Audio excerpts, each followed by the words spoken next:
Welcome to the Financial Freedom Secrets Show. This is your host, Jackson Millan, the Wealth Mentor, helping business owners create financial freedom faster by mastering the language of money. Want to see how well you're tracking towards financial freedom? Complete our 40-point financial performance scorecard at wealthhealthcheck.com.au. That's wealthhealthcheck.com.au. The average score for most business owners is 18 out of 40. So complete the scorecard now and see how well you're tracking towards financial freedom. G'day guys, this is Jackson Millan, the Wealth Mentor, and I'm very excited to be back for another episode of the Financial Freedom Secrets Show. The last 5 episodes we've been going through the Wealth Mastery Machine system, where we have utilized this system for over 1,000 clients to help them build in excess of $3 billion in combined wealth. This system works because it ultimately helps 7-figure plus business owners maximize their business profit and ultimately turn that into personal wealth so they can create financial freedom faster. Let me share my screen and run you through the frameworks that we've been going through. Okay, so if you want to get access to this playbook along with all of the other playbooks in this series, make sure that you go to wealthhealthcheck.com.au, complete the financial performance scorecard, and you'll get access to all of the previous recordings, all of the playbooks, and also all of our other best resources that'll help you implement lightning fast. So what we're talking about today is the Investment Operating System Playbook. Now, this is for 7-figure business owners who want to stop playing games with their financial future. Because here's the reality for most 7-figure business owners, and I've worked with thousands of them. This is what most business owners won't tell you. You're broke. You're not cash poor broke, but you're wealth poor broke. Like based on the amount of success and the money that you've made in your business so far, you should be so much further along. You've built a 7-figure business, but you're making money hand over fist. But you're trading time for dollars like some rookie entrepreneur who just read Rich Dad Poor Dad for the first time, okay? The idea is that the investment operating system fixes this. It's positioned as level 2 in the freedom pillar because most business owners never get past level 1. They're too busy growing the business to actually build real wealth. This is the wake-up call. Building real lasting wealth is boring. It's systematic. It's methodical. It doesn't give you a dopamine hit like closing a big deal does. And that's exactly why it works. So here's the promise. When you follow the system, you'll hit financial freedom in 10 years or less. Our fastest client actually did it in 5 years. And the reality check is most of you won't do the work, okay? You'll read this, you'll nod along, and then you'll go along just chasing the next shiny business opportunity. Don't be that person, because you're robbing from your future self. So what we've covered off so far in the Wealth Mastery Machine system is we went through the define piece, we went through the money mindset, the real roadmap, and the simple strategy to help you get crystal clear on your strategic plan. We've now started on the create piece. We went through sustained surplus of maximizing cash flow in your business and also maximizing cash flow in your household. Last episode, we went through the destroy debt piece where we showed you how to strategically use debt the right way and how to extinguish your bad debts lightning fast. And now we're talking about the investment operating system. This is about automating your investments so you can make money on autopilot. So let's talk about the foundations. Phase 1. The foundational work, you can't shortcut this, guys. Like here's the brutal truth around these prerequisites. You cannot skip this. I don't care how successful your business is. I don't care how much money you make. Without these foundations, your investment operating system will likely collapse like a house of cards. You must complete this list, every single item, and we've already covered this off in the previous episodes. So first is the financial infrastructure. You need to do this first. So you've got to go through your spender types. You've got to identify how you are wired to be able to know where your money goes. You need to set up the personal cash flow structure, separate business from personal. You need to go through the personal P&L so you can know your numbers. You need to review your expenses, negotiate and optimize. We need to cut the fat.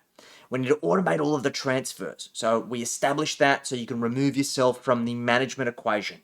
You need to set up your hub and spend cards and have them labeled. Simple systems work. Credit cards cancelled. Get rid of consumer debt. It's cancer to your wealth. Set up My Prosperity. We need a dashboard to get visibility. Make sure you do your annual roadmap. Make sure that you're clear on your goals. And then go through that debt destroyer plan because bad debt kills your wealth lightning fast. And then you need to go through your investment readiness. So go through your risk profile so you can understand what you can stomach when it comes to risk. Make sure you've got your cash flow war chest set up, like cash is king in a crisis. Make sure you've got an emergency fund defined because Murphy always shows up. That Murphy's law, right? And the risk management plan is in place. Make sure that you protect what you're aiming to build. And you've got your estate planning sorted because debt doesn't wait for perfection, okay? If you haven't checked every single box here, stop reading, go back and do the work, and then come back when you're serious. We've covered this in the previous episodes. Go and get that done first. All right, so let's talk about the 5 levers that actually matter. Most financial planning is academic garbage, okay? I argue with financial planners and accountants and so-called advisors on the internet all of the time. These people have absolutely no understanding of how to build real wealth, okay? Here are the 5 things that really move the needle. So 1 is your current position, okay? Where are you right now? You need to document everything. You need to know your assets, your liabilities, your income, your expenses. No guessing, no approximately, the exact numbers. This is your starting point, and you cannot improve what you don't measure, okay? Second is surplus. This is your wealth building fuel. This is actually the only lever that you can truly control. Calculate your monthly surplus in the business and also your personal household. And then work out how do you plan a profit allocation increase over certain business milestones that you achieve. Because if you don't have surplus, you don't have a business, you have an expensive job, and you certainly aren't going to be able to build any wealth. Lever 3 is risk. How much can you handle? You need to complete a risk assessment and be honest. And we need to set a conservative growth rate expectation because most business owners think that they can handle more risk than they actually can. You're not different. The goal is to take the least amount of risk necessary in order to achieve the outcome that's important to you. Lever number 4 is time. This is the great equalizer. Set your financial freedom target age. Calculate the exact amount of years that we've got remaining to get there because we've got to realize that time is the only resource that you can't buy more of and you need to use it wisely. And of course, the shorter the time frame we have, the more surplus we're going to need and potentially the more risk that we're going to have to take in order to get to the outcome that you want. And then lever 5 is the financial freedom target, what you actually need.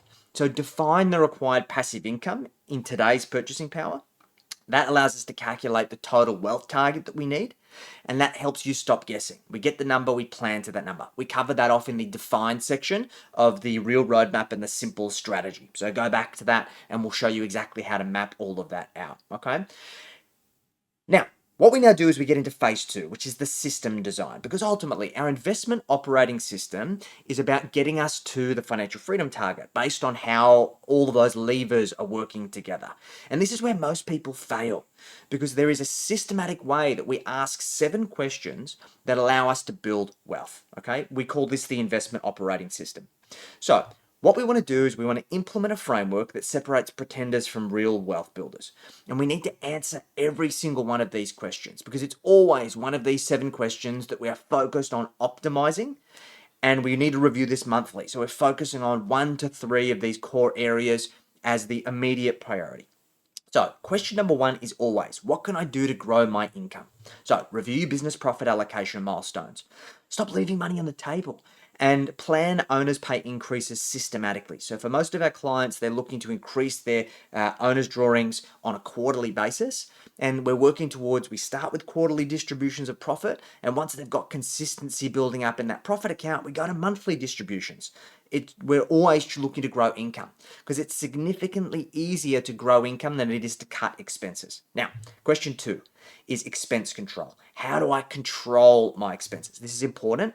Control, not cut, because ultimately we don't want to compromise your lifestyle and the sustainability of your strategy. This is not about shrinking yourself wealthy. We want to make sure that we're controlling the expenses so we don't have the cash flow creep as our income increases. So, quarterly expense audits, no exceptions. Negotiate everything if you possibly can. Every contract, every subscription, everything's negotiable. Interestingly enough, we made a review on our debt portfolio in the business recently, and we were able to negotiate a 2% rate reduction as a result of 1 phone call and 1 email. Really, really simple. Lifestyle inflation kills more wealth than any market crashes. So ultimately, we need to make sure we're growing income and controlling expenses because that's going to allow us to amplify our surplus. Number 3 is financial security. What do I need available to give me peace of mind? So let's consider the emergency fund. Most people, it's 3 to 6 months of expenses minimum. We want to make sure we've got that cash flow war chest for opportunities because it's those who have the cash ready that are able to jump on opportunities. A client of mine recently, we've been able to build a substantial war chest in their bucket company, millions of dollars of cash. And we saw a recent opportunity in the share market that we're able to jump on stocks that we knew that were of fantastic value, and we're able to get them on discount because we had cash available. We were essentially buying stocks that were at the price they were 12, 18 months ago because we had the cash. And of course, the important thing here is the liquidity buffer for the unexpected. Okay, really, really important. Now, question 4 is lifestyle goals. What are my lifestyle goals? Like, we need to be specific. Vague goals produce vague results. Calculate the cost of those lifestyle goals in today's dollars. So if you want to renovate your home or upgrade your home, if you want to go on a holiday, if you want to send the kids to a nice school, all of these things are going to have cash flow requirements, and we want to ensure that we've got the money set aside for these things. And make sure that you plan the timing for these major expenses, because the last thing we want to do is to put money into long-term assets and then be forced to crystallize and sell those in the short term prematurely in order to fund those lifestyle goals. This is the idea of having our cake and eating it too. We want to be able to do both. Question 5 is future options. So what financial options do I want in the future? So it's that retirement lifestyle. What's the financial freedom figure? Is there business exit scenarios? Is there family wealth transfer goals? What this allows us to do is to work out the timing and the financial requirement of these future financial goals. So then we can work out how much wealth we need to build and in what buckets. So now we get to the 3-bucket allocation strategy. So we stop overthinking and we focus on just pragmatic asset allocation using 3 buckets. So bucket 1 is our short term. This is 0 to 12 months. This is immediate goals, holidays, emergency expenses. We usually have this in high liquidity savings accounts or in offset accounts. It's boring, it's safe, and it's available when we need it. Bucket 2 is income assets. This is cash flow generation. So this is high dividend stocks. This is commercial real estate. These are cash flow businesses. The goal is to work towards replacing your salary with passive income. But we also want to be mindful that we're not focusing on creating passive income too early. We'll talk about this separately. Bucket 3 is the growth assets. This is our long-term wealth. So we want to focus on capital appreciation. We ideally want tax-deferred growth until sale, and we ideally don't want to touch this until financial freedom. So this is high-growth stocks, this is residential real estate. These are the types of assets that we're acquiring. Now, we get to our next question, which is question 6. How will I use leverage to accelerate my results? So, assess actual borrowing capacity, not bank estimates. Define the maximum loan-to-value ratios. Plan debt serviceability for worst-case scenarios. And we've got to realize that leverage amplifies results, both good and bad. Okay. So this is what we covered off in the last podcast and the last playbook. Go back to that. We've got a complete guide end to end of how you can build that strategy. Now we've got return expectations. Question 7. What are my return expectations? So we want to set conservative baseline assumptions. We want to under-promise, over-deliver, okay? And we want to account for inflation, because we've got to realize that inflation is eroding our buying power each and every single year, so we want to be mindful. Progress tracking. Question number 8. Does my net wealth have me on track? So once we've answered all of these questions, we want to be able to review our quarterly wealth management. So this is our money milestones. We want to look at our actual versus our projections and ask the question, like, why aren't I matching the projections, or why am I ahead? And it allows us to then have this feedback loop, and we want to make sure we adjust when reality doesn't match the projections. This is about that course correction to work out what are we going to do to keep on track for the plan. Pretty straightforward. So phase 3 is the implementation. This is where the success happens. So the automated investment strategy is so important for business owners because manual investing is for amateurs, okay? You're running a 7-figure business. You don't have time to play day trader, okay? You don't have time to manually manage all of this wealth because it ends up becoming another job that you're doing part-time with fractional bandwidth, and it's an afterthought. So how do we do this for our best clients? We do this with our clients who've come to us with $100 million of investment assets, okay? We set up a monthly automation. We have a systematic surplus allocation, same day every month. We use dollar cost averaging. We let the math work for you. As the market goes up and down, we're drip feeding money in. And we remove emotional decision making from the equation. Next, the investment selection framework. We have a structured criteria for every investment decision. We have an objective education framework, not on gut feelings. And we get professional advice for complex decisions. We always want to make sure we've got a sounding board. Even for my most sophisticated clients, they use us as a sounding board for any of these opportunities before they make the decision. There's no point doing it once you've already signed the paperwork. Know your limitations. So here's the asset allocation reality check. Here's what actually works for seven-figure business owners. And this varies from client to client, but this is typically what the vast majority of our clients do in terms of their asset allocation strategy. So during this accumulation phase, whilst they are building their wealth, they focus on 70% growth assets. So we're talking about residential real estate and we're talking about high growth stocks, and then income assets 30%. So this is cash, fixed interest, bonds, but also looking at other investments like commercial real estate investment trusts, dividend paying stocks. And then our reserves is based on our emergency fund only. How much cash do we need to have available to fund for the unforeseen and to capitalize on opportunities? Then, when we get to financial freedom phase, we're living off the investments, we have been shifting the portfolio. So we usually drop to about 50% in growth assets because we still need that compounding to snowball the wealth, right? We want to make sure we're maintaining our asset base. We have 40% in income producing assets, primarily higher income, so dividend paying stocks and commercial property, and then 10% in cash so we can maintain liquidity. And for some of our clients, that cash might be 1 to 3 years of their living expenses in cash, just in case there's a flash crash. We have the opportunity to not have to worry about crystallizing losses if the market does fall. So let's think about this. The 8% return reality. If you want 8% annualized returns, you need on average about 70% in growth and income assets, okay? And ultimately keeping that money in cash is a guaranteed way to go backwards after inflation. We see a lot of smart and sophisticated business owners keep too much money in cash, and it is being eroded every single year by inflation because they're just waiting for the perfect opportunity to get into the market. Doesn't make a lot of sense. So let's talk about the investment types that matter. Growth versus income tax reality. We've got to realize that chasing income too early is detrimental to your wealth. Income is taxed at marginal rates immediately when it is received. Capital gains are only taxed when they're sold, often at reduced rates. Ultra wealthy focus on growth assets, and in many cases they actually use debt for liquidity. They borrow against their assets because you don't pay tax on debt. You're not ultra wealthy yet, so we need to balance both, okay? So we've got to consider investment categories, direct equities versus investing in a mutual fund or a managed fund. Know the difference, right? A lot of our clients invest in index funds because they don't want to actively trade the market. Model portfolios versus pre-mixed solutions. Understand what you own. Like, do we want to have control over our portfolio strategy, or do we want to go and trust a professional fund manager to do that allocation for us?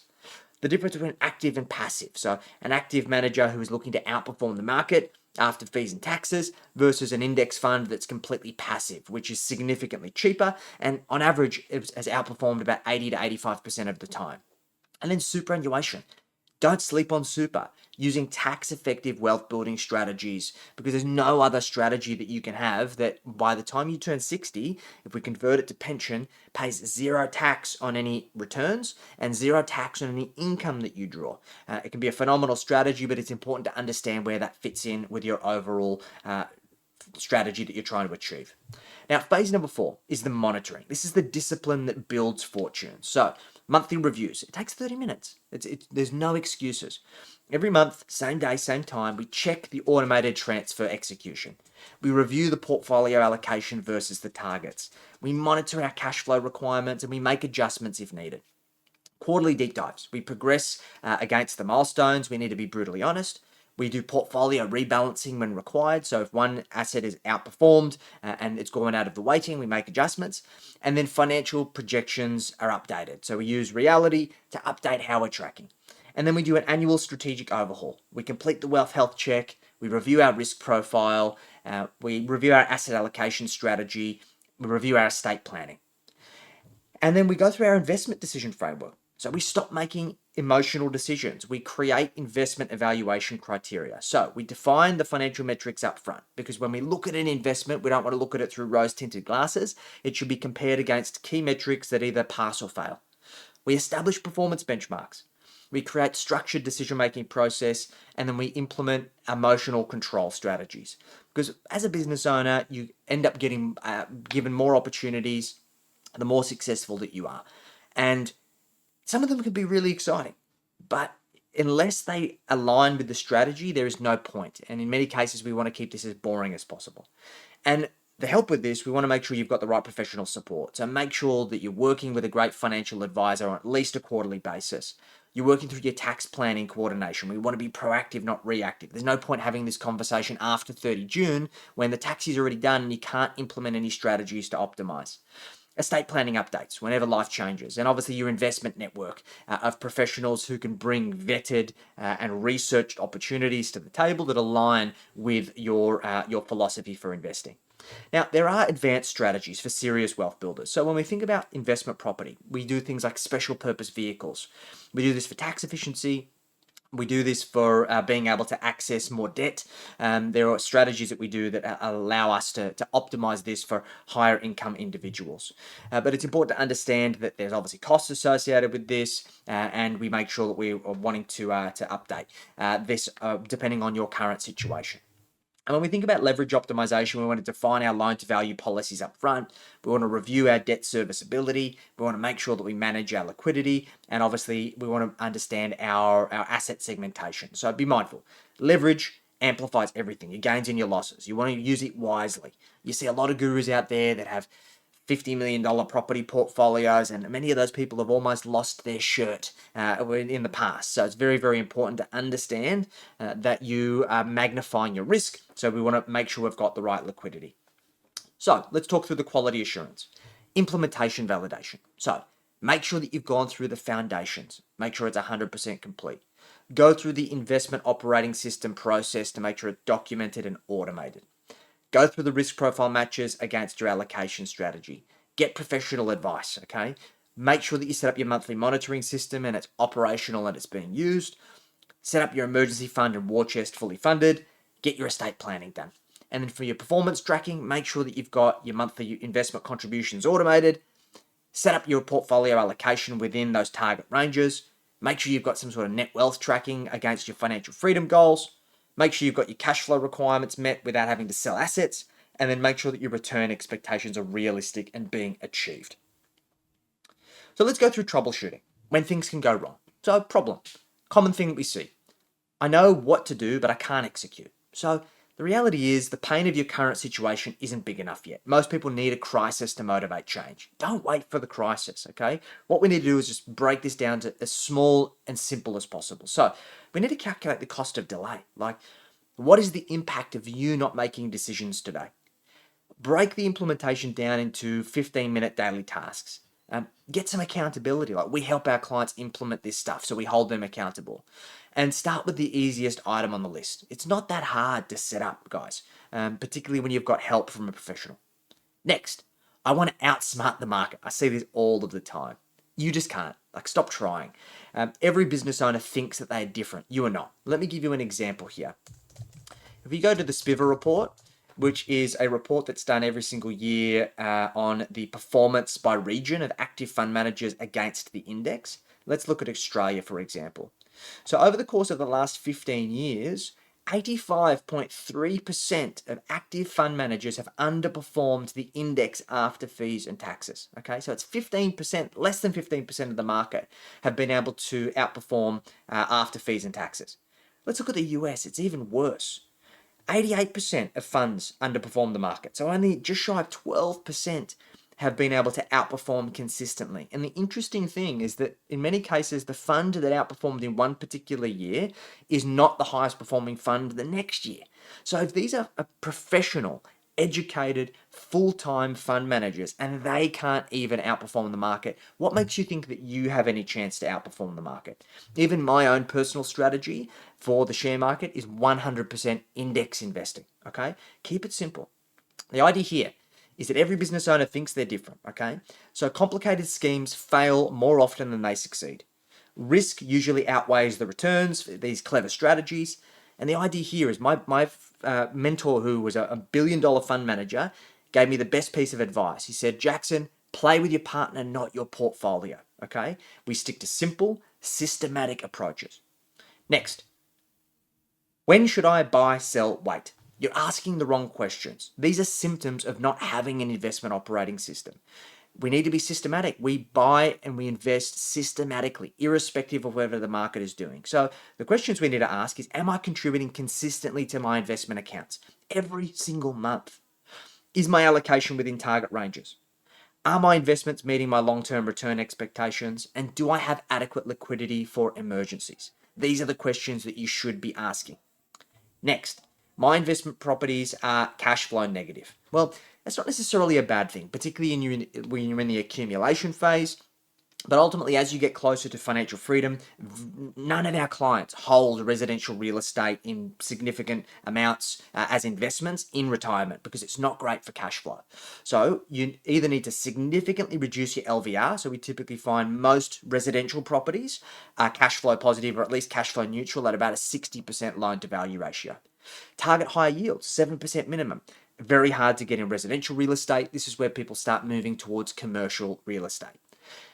Add income through renovations and improvements. Once again, this is a more sophisticated strategy. It does require you to invest more capital, but it can be a worthwhile strategy. Many of our clients do a dual occupancy strategy of doing granny flats and things like that. It can work well. And integrate with other income producing assets in the structure. So the idea here is that if we can invest in, say, blue chip stocks that pay 6 or 7% dividends, it is going to provide us with the cash flow requirement to buffer against the negative cash flow of residential real estate. So let's go through the resources and next steps. The best thing that you can do is to go and complete the wealth health check. There are 30 things that you need to consider as a business owner across your wealth strategy, your profit strategy, and your tax strategy. The wealth health check will help you facilitate that and ultimately give you some insights around the lowest hanging fruit. Next, all of this tracking can be done automatically. We use a platform called My Prosperity. You do need to have an advisor in order to do that. So if you'd like help setting that up, feel free to reach out to us. And this automates all of the tracking. It gets data feeds from all of your bank accounts. It gets your property linked. So that gets automated data feeds from RP Data. Your investment portfolios are linked. And that allows us to track against the plan active every single day. Make sure you've got a professional advisory team. Stop winging it by yourself. I know you're smart. But the idea here is you want to surround yourself with people who can hold you accountable to making the decisions. You need a tax advisor. You need a financial advisor. You need a solicitor. And then the calculation tools. If you want to crunch these numbers on Wealth Health Check, the bonus resources, you'll get access to all of those. So, implementation timeline. 1, do the foundations and the gap assessment. 2, complete all the foundational checklist items. Week 3, design the allocation strategy and set up the automation. Week 4, launch automated investment execution. Then month 2 is first monthly review and adjustments. Month 3, first quarterly deep dive review, and then ongoing. Schedule 30-minute reviews, your quarterly assessments, and your annual overhauls. If you've got a good financial advisor, they are going to get you into this review cadence as part of their process, okay? So, when you're looking at building a professional network, firstly, a financial advisor. You need somebody who's got experience working with 7-figure business owners because a lot of financial advisors are either going to flog you product or they're going to give you transactional personal advice without any consideration for your business, okay? This is not going to help you move forwards. We specialize in helping 7-figure business owners. We look at their business and their personal finances and create a holistic financial plan. Fee-for-service model. You want to make sure that you are paying a fixed fee. They're not incentivized by the amount of wealth that you have or receiving commissions. Quarterly review commitments. There's a regular cadence. Catching up with a financial advisor once a year is not going to move the needle forwards. You need accountability to hold you on track and to make those course corrections. And obviously investment platform access, that they have access to a broad range of investments and they're not aligned with any particular provider that they're forcing certain products down your throat. Tax agent and tax advisor. You need somebody who's got business and investment tax expertise. They're there to provide you with proactive tax planning. They can review your tax structures and provide you with proactive advice. And they have regular communication to keep you on track for your tax plan. And then legal support, like your estate planning. Get somebody who's a specialist in estate planning, somebody who understands business structures. Obviously, with property, you've got somebody who's a specialist in property conveyancing. And then obviously, you're reviewing your legal documents on a regular basis. So, final warning. This playbook works. I've implemented this myself and I've utilized it to build over $15 million in net wealth at 36. We've helped our clients build $3 billion in combined wealth as a result of this system. It's based on a proven methodology that's helped clients achieve financial freedom in 5 to 10 years.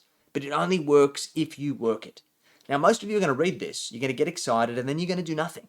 And you're going to go back to building your business and ignore wealth building because you've still got time, right? You'll justify saying you're too busy or the timing isn't right. The timing will never be right.